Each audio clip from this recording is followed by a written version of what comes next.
Hi guys, this is gsn.com and I'm here with a review of the Xiaomi Mi 10T. We've already played with the Mi 10T Lite and the Mi 10T Pro, so it's time to see the middle model just between the two of them. The price should be around $460 and the specs are about 90% the same as the Mi 10T Pro, except for the main camera here, replacing the 108 megapixel shooter with a 64 megapixel camera. Okay, so this device was unveiled last fall in October and it's time for a full review. I like to call this type of handset a wannabe flagship on account of the fact that it wields specs which are associated with the first half of the year and it debuts in the second half of the year. Now design wise, the device comes in Cosmic Black or Lunar Silver. It's pretty clear that we have the Lunar Silver version here and it's gorgeous looking but also pretty slippery, so a case is a must. We showed you one in the unboxing. The camera module protrudes quite a bit and the device is rather top heavy, so the heavier part is here at the top side. It's quite a big phone, also long and pretty wide, so one-hand usage not that easy. The thickness is 9.3 millimeters and the weight is 216 grams, which is on the big side, somewhere close to the battery phones and the gaming phones. Of course, materials are pretty premium. I'm talking about curved glass at the back side, also glass at the front side, but this time flat, not curved. Now, aside from that, there's a metal frame in between them, keeping everything together, and I feel that the device is pretty well built. It's an aluminum frame here. We have comfy buttons here on the side, volume buttons here, and the flat power button in the fingerprint scanner. I love this backside, which reflects the light like a pearl, so aesthetics-wise it's pretty, but it's also heavy and quite slippery. Now, as far as the screen is concerned, this one is an IPS LCD, with a 6.67-inch diagonal and a resolution of 2400 over 1080 pixels, but the selling point is definitely the 144 Hz refresh rate. By the way, there's also HDR10 Plus support and Gorilla Glass 5 for protection. And this is what the screen looks like when you're playing a video. Okay, so first of all, I have to say that this punch hole for the selfie camera doesn't bother me. The screen is symmetrical and we don't have a huge chin here. I mean, it's here, but it's not gigantic. I'm very happy with the way the colors are calibrated. They're closer to the sRGB standard. They don't pop out as much as an AMOLED, but still pretty well calibrated. Wide view angles. A pretty bright screen, and it can handle the contrast pretty well even in full sunlight. So as far as IPS LCD goes, it's one of the good ones. Now, we checked out the pixels of the screen under the microscope and it has an RGB striped pixel arrangement. Now, as far as the brightness is concerned, we use the lux meter and we measure the value of 458 lux units, which is pretty solid. This also means that we were able to surpass the Galaxy Note 20 Ultra and the Xperia 1 Mark II, not to mention the Galaxy S20. At the same time, we stayed below the Motorola Edge, Galaxy A71 and OnePlus 8, which is actually not that bad. Okay, so now let's check out the screen settings. Now, here comes the kicker. Believe it or not, this phone manages to beat the Samsung phones on account of the huge amount of display tweaks and options. So we have a dark mode, there is a brightness level, reading mode, and color scheme with auto-saturated original colors and advanced settings, as well as color and temperature. Here you can choose default, warm, cool, or custom, and in the advanced settings, there's more. You can go here, and you got your color gamut options, enhanced, original, P3 sRGB, the RGB color space and HSV color space with sliders for the hue, saturation, value, contrast and gamma. So I have to admit, I haven't seen such a screen with so many customization options, I think, ever. Then there's a refresh rate. You can select 144 Hz, 90 Hz or 60 Hz depending on, well, how much battery you want to save. With a pretty solid screen which checks out, we go further and into the CPU, which is a pretty powerful one. Snapdragon 865, which was found often on 2020 flagships. It's accompanied in this case by 6 or 8 gigs of RAM, so here we have the version with 8 gig of RAM, we're lucky like that. And the storage is 128 gigabytes of the UFS 3.1 variety. No microSD and also no trace of lag when you're gaming. Even if you're playing Genshin Impact, there will be no impact on your gameplay sessions. Now, as far as the benchmarks go, I would say we're pretty high placed. The 10th spot in AnTuTu 8 is actually not a bad feat, above the Galaxy S20 FE 5G, above even the Mi 10T Pro, the Xiaomi Mi 10T Pro, and also above the Huawei P40 Pro. still below the OnePlus 8T and Oppo Find X2. When it comes to Geekbench 5, here we are on the 18th spot, a pretty decent result, above the Galaxy S20 FE 5G, above the Xiaomi Mi 10T Pro and the Huawei P40 Pro. Still, we're below the OnePlus 8T and Oppo Find X2 plus the iPhone SE 2020. Gamers beware, this is your benchmark. This one is 3D Mark Slingshot ES 3.1, Slingshot Extreme of course, and here we are on the 20th spot, just above the Galaxy S10 Lite and Huawei P40 Pro. We also beat the Mi 10T Pro once again and the Huawei Mate 40 Pro. Okay, so with this very same result, you should know that we were below the Asus ROG Phone 2, OnePlus 8T and Galaxy S20 Plus. So basically, if I were to round up all the results we achieved in all of those tests, we're cracking top 15 easily, even top 10 in some of the results here. And you're probably wondering about the temperature test, because we also do that, not just the benchmarks. And when it comes to the temperature in benchmarks, it's 38 degrees Celsius, so definitely no overheating. And in games, it's 34.2 degrees Celsius. Once again, there's no heat to be aware of here. Now we go further and we talk about the battery. This smartphone has a 5000 mAh battery, which charges at 33 watts, and we took it for a spin, so let's see what came out of that experience. First of all, we did a video playback test with a pretty satisfying result of 15 hours and 29 minutes.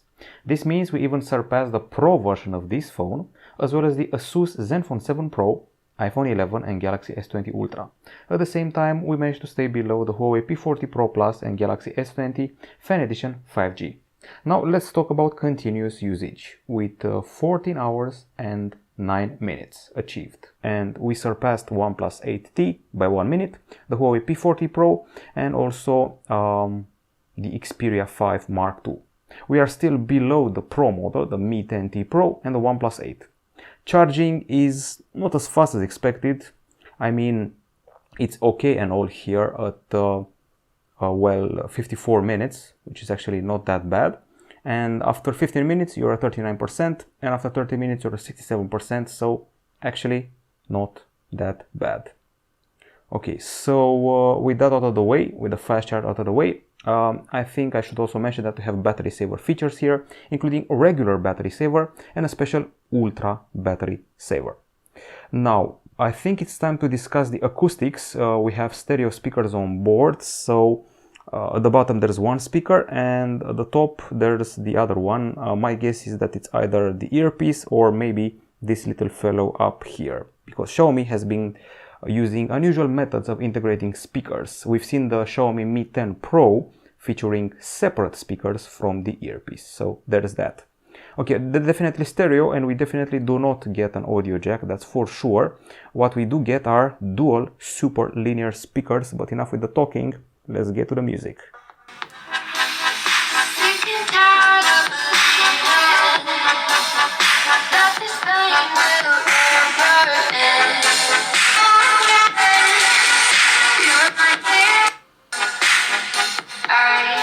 Okay, so you get the gist of it. I have to say that the speakers get too loud for my liking.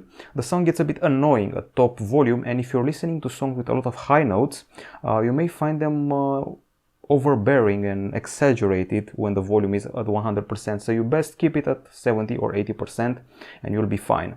There's quite a bit of bass, so no problem with that, but the high notes are a bit too intense, so the highs are too intense for my liking. There's a good volume, we also have an equalizer if you want that, there are presets to toy with, so overall okay. And I find that the little motor here used for vibration makes the device vibrate too much, so maybe tweak it from the settings, because we also have settings for that. You go here, sound and vibration, and change the haptic level, and you maybe want to get rid of it altogether because it's too intense. With that out of the way, we go here and let's see what we achieve in our decibel meter test. So volume power, with a typical acoustic sample test, we were able to achieve 90.7 decibels at the bottom speaker and 80.7 decibels at the top speaker, so not the best stereophone in the world. They're not equal, the bottom one is 10 decibels higher. With that result considered, 90 decibels, we went past Motorola Edge, OnePlus 8T and even iPhone 12 Pro Max. We score below the Oppo Find X2 and Huawei P40 Pro.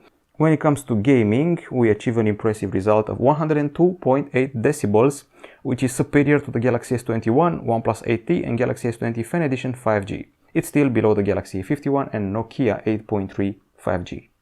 Okay, so we're done with the acoustics and let's talk about the camera. First of all, we got the selfie shooter, which is cut right here in the top left corner, and it's a 20 megapixel cam. At the back side, we have this rather large module and this highlighted main camera, which is a 64 megapixel shooter with f1.9 aperture, phase detection autofocus, and 0.8 micron pixels. It takes 16 megapixel shots.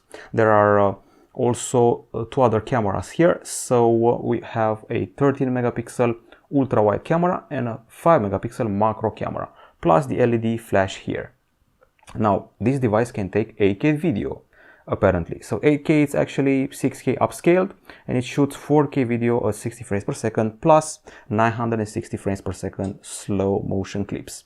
Now, as far as the other features are concerned, I'm talking about the camera features.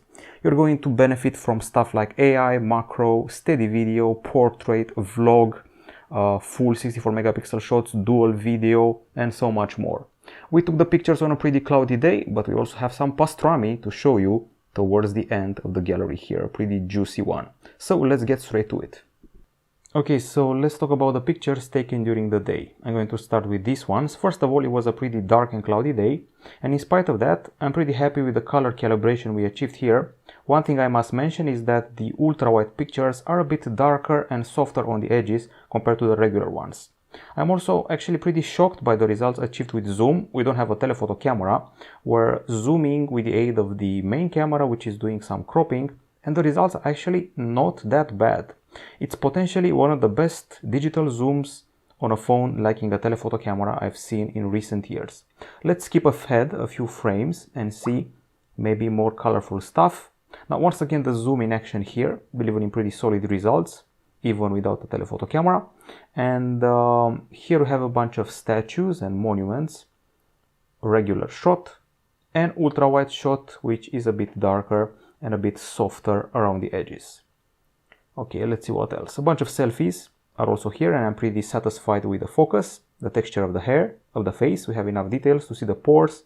The beard and clothes are also pretty well represented, and the face has a pretty human expression. There's no exaggeration with the beauty filters. I also tried out the bokeh mode, which has cut everything around me and delivered a pretty solid blur behind me, while at the same time leaving a trace of what the objects look like in their normal form. A lot of architectural details in these shots. The beautiful capital of Romania, Bucharest, in case you're wondering what this is. And all the details are pretty fine here. We're operating on a 16 megapixel camera, which delivers a pretty solid experience in landscape shots. Let's try to go to the other ones. I noticed a beautiful looking car here, and thanks to the zoom I got it closer in its beautiful, well, I would say chromed or copper approach.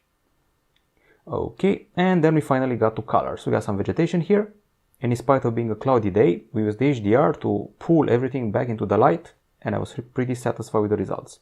Even more colors here.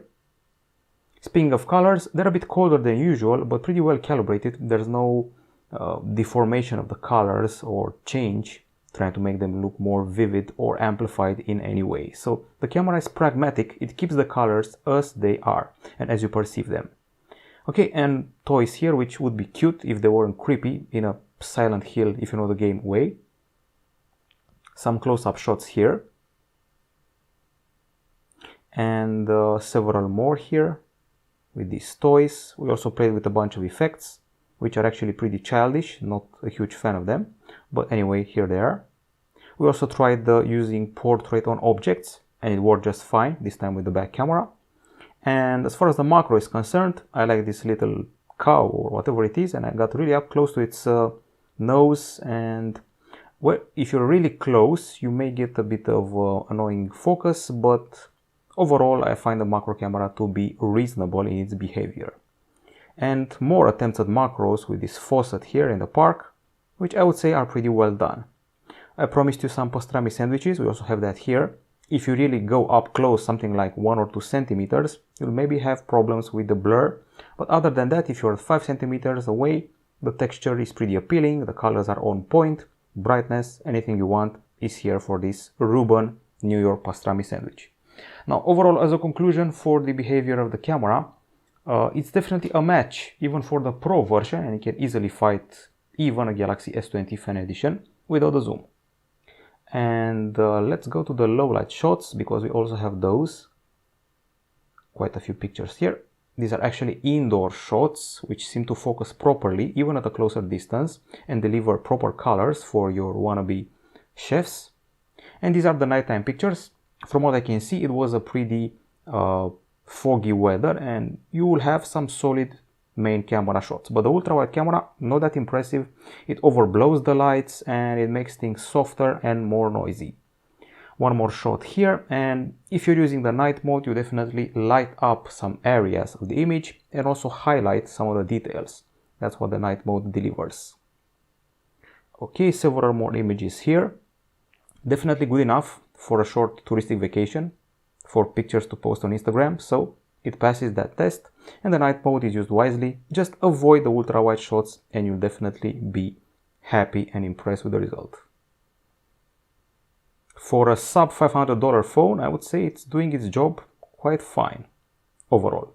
These were pictures, and I want to highlight again the rivals of this phone, Galaxy S20 Fan Edition 5G, as well as the OnePlus 8T. You can definitely fight them on equal terms. Now, let's see here. I want to use the Mi Video app to play you the videos I recorded, and let's see the most relevant ones. So, for example, this one here is a stabilization test, which is actually underwhelming because there's a bit of flicker here. There's even some refocus, and you can see the images jittering in front of me while I'm walking around and filming. To make things more difficult, I actually climbed a set of stairs and descended them, so definitely not the best stabilization in the world. This small screen doesn't reflect what I'm seeing on my big computer, so stabilization not top-notch here. Also not top-notch is the selfie video, which feels a bit foggy, not the best focus in the world, sometimes flickery. I mean, the colors are okay, the texture of the face is nice, but not the best focus, feels a bit foggy for me. Those were the poor results. Now the good results are that the colors and details are on point. You can easily pan without shakiness, so there's that. Just like the photos, the colors are a bit on the cold side. Okay, and check out the zoom. I'm actually pretty impressed by the zoom here, even though we don't have a telephoto camera. Just digital zoom. Of course, things will get pretty shaky, and there will even be some refocusing here and there, but color me impressed. Speaking of colors, let's go to something more vivid maybe, like this one here. If you're going to watch and see our text review, we'll definitely have some 8K samples for you. Pretty detailed. I maintain my theory that it's actually 6K with upscaling. Okay, and finally a focus test. Pretty snappy, fast and accurate. So not much to complain here, and let's see the low light video. Traditionally, this is a huge challenge for any phone out there, be it flagship or mid-ranger. This one gets the color and lighting right, stabilization not the best in the world for sure, and it's a bit foggy. It may also be on account of the weather. One good thing about the phone is that it generally kept a nice ambience on account of solid microphones, even though the wind caused some problems every once in a while. So my only drawbacks here would be the stabilization when walking around and filming, and also the selfie videos, plus maybe the ultra wide shots during the low light period. Okay, that's about it as far as the camera is concerned. The selfie camera and the front camera will cover everything, and what we didn't cover we are going to do in the text review. Now it's time to talk about the connectivity. This handset offers you both 4G and 5G. So if you go here, you have a bunch of options. You also get your Wi-Fi here. It has Wi-Fi 6. It also comes with Bluetooth 5.1. There's NFC. There's an infrared emitter here at the top. You can control your TV set, all the bells and whistles. And if you look at the bottom side, you're going to notice the USB-C 2.0 port. So Bluetooth, Wi-Fi, 4G, 5G, infrared, all covered up. Now, as far as the calls are concerned, I would say they're pretty loud and clear. I don't have any objections for that. And let's see how we did in the speed test department. We actually have one here. It's amazing. This is the Wi-Fi 6 result, 747 megapers download for Wi-Fi and 543 megapers upload. Actually, fantastic result. It totally delivers, maybe even above expectations. And let's also find the 4G LTE. Here we go. This is 197 megapers downloads and up to 58.7 megapers uploads. So I would say we're doing quite fine on the connectivity department. Now, as far as software is concerned, I'm pretty sure you've seen this experience before. This is MIUI 12 applied on top of Android 10 for now. And let's see what it offers. First of all, Xiaomi is always offering a dual column for the apps in the multitasking. You can swipe to the side to close an app. And of course, you have available your, split screen options. You have a cleaner here. The interface is now more, I would say, minimalistic. There's an app drawer split into categories here: communication, entertainment, photography, tools, news and reading. Things are kept pretty fluid on account of the screen with high refresh rate. We also have some pretty cool looking wallpapers, which we're going to set from here. Some of them are dynamic and some of them look fantastic. They zoom in from the orbit of a planet down to the soil of the planet. They're actually pretty nifty. Aside from that, we have extra permissions for the apps.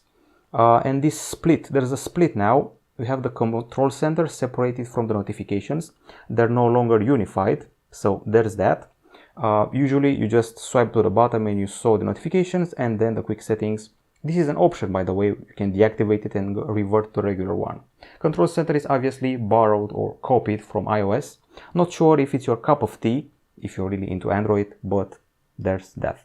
Now, as far as the security is concerned, I'm putting the wrong finger now, and this is the right finger, and it properly and fast and accurately unlocked the device. So on the security front, this fingerprint scanner does its job pretty well.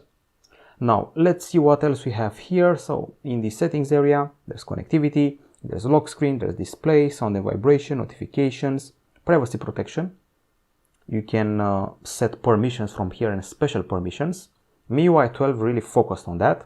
Digital well-being and special features. Game turbo for the gamers, video toolbox, floating window, second space and a light mode. Once again, if you're feeling that something is left out, I will cover it in the text review. Okay, so additional settings also includes stuff like quick bold, one-handed mode. You can clear the speaker with a set of special sounds and vibrations to really clean it up. Okay, now as far as the pre-installed apps are concerned, there's quite a few of them, so you may mention the word bloatware if you really want to. There's Netflix here, there's a recorder, there's a scanner, there's a screen recorder, security user, basically your hub for everything performance related. There's optimization, a cleaner, there's security scan, battery, data usage block list, dual apps, and so much more. Okay, so more apps. You also have notes for note taking, Mi remote to control your TV set and whatnot. There's a Mi browser, there's a Mi video, there's a music player. So Xiaomi has its own solutions and quite a few apps pre-installed. Although MIUI 12.5 will let you uninstall more. I think I've said enough, and I also think it's time to address the verdict. Okay, so I guess it's time for the verdict. What we're dealing with here is a device with a solid screen, so that's a plus. It's bright and pretty crisp, high refresh rate. It also has a solid battery and a nice looking backside, which reminds me of the Huawei P40 Pro. The performance is pretty solid. Got fast charging via USB-C. Also, I would say that the speakers, the stereo ones, are pretty loud. There's fast Wi-Fi 6. In general, the camera was satisfying. I'm talking especially about the daytime pictures, their colors and details, and I was actually shocked by the quality of the zoom, digital one, of course. Nice selfies, okay night shots, and MIUI 12 is a bit of a plus nowadays. Plus infrared. Those are all the pros. On the cons, we don't have a telephoto lens here. The device is pretty thick and heavy and also slippery. The music experience, its high notes are pretty intense, a bit too intense for my liking, and they may be annoying for some ears. Also, stabilization is pretty poor when you're walking around and shooting video, and the ultra-wide camera just wasn't up to par, up to my standards. Plus, selfie videos could have been better. Now, in the end, this remains a pretty solid phone. I still consider it an alternative to the OnePlus 8T and Galaxy S20 Fan Edition, except for stabilization and the lack of telephoto camera. Those are the only things which are holding it back. Otherwise, it's powerful enough for games. It has a screen which is good enough to rival some gaming phones out there, and the price is pretty fetching at below $500. So gaming, pictures, battery and audio are its core features for the Xiaomi Mi 10T. The fact that it's a 5G phone with very fast Wi-Fi also helps. So this is it from gsn.com. Hope you enjoyed this review. We'll be back with more soon. Bye bye.